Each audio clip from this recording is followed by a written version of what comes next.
Hi, this is Steve KUBBY, and I want to welcome you to the second episode of KUBBY TV.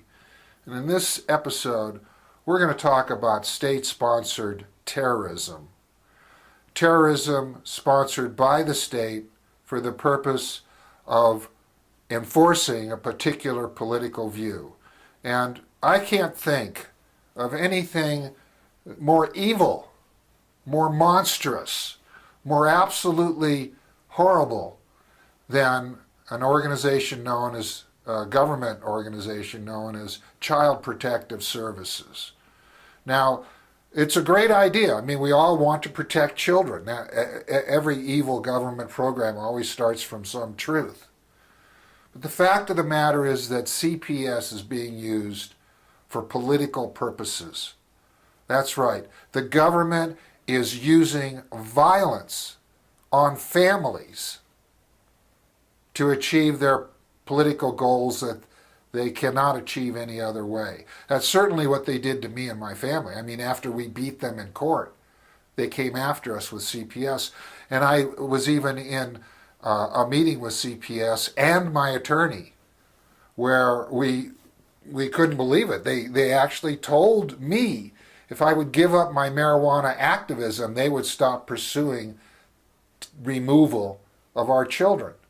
Now, they never succeeded in removing our kids because they're straight A students, they're excellent health. The doctors all attested to the fact that they're in excellent health.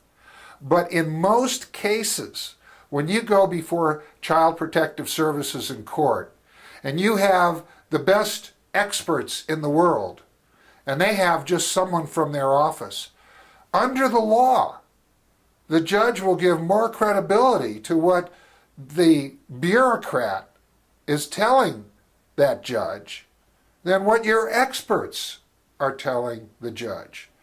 To go up against CPS is to go up against a police state. It's to go up against a government that believes that because you might be using marijuana, they have the right to come in and engage in the most violent act that you can experience. I mean, murder is terrible. Rape is terrible. But to have your own children torn from you, to see them struggling to comprehend what is going on, to see them being told that you're criminals, to see them sick and abused under the care of the horrible foster parents that they've been sent to. That is really the ultimate fear, I think, that any parent has. That was certainly the case for William Redding in Texas. He got a visit from the police that's an anonymous caller had reported that he uses marijuana. He told him, no, I don't use marijuana. But that wasn't good enough for the police. They brought in CPS and they removed his kid.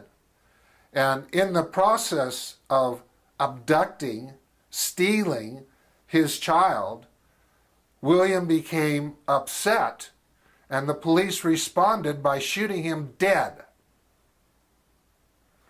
Now later, when toxicology was done, it was found that William had no drugs of any kind in his system. And yet, this little girl will grow up without a father who was killed needlessly, recklessly, brutally by police over a plant. Now, how about the case of Sierra Little? She actually moved to Colorado so she could take advantage of Colorado's marijuana laws. And she moved there because her son Landon was not doing well under conventional medical therapy, and she had reason to believe, and I believe correctly so, that it would be a healthier, more effective treatment to put her child on medical marijuana. So she moved to Colorado, She got her son on medical marijuana. He improved. And the doctor that had been treating her son threatened to report her to the police for what she did. Now, Sierra has a choice. Obey the threats of the doctor or save her son. And she chose what any good mother would do. She chose to save her son, who is doing much better, by the way, now.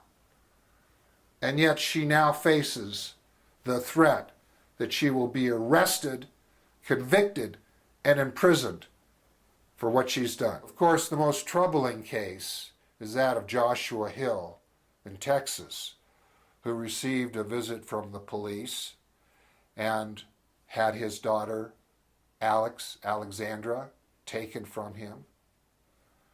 He saw that not only was this a very traumatic experience for his daughter, but she was getting bruises, she was being given weird medicines, she was often sick.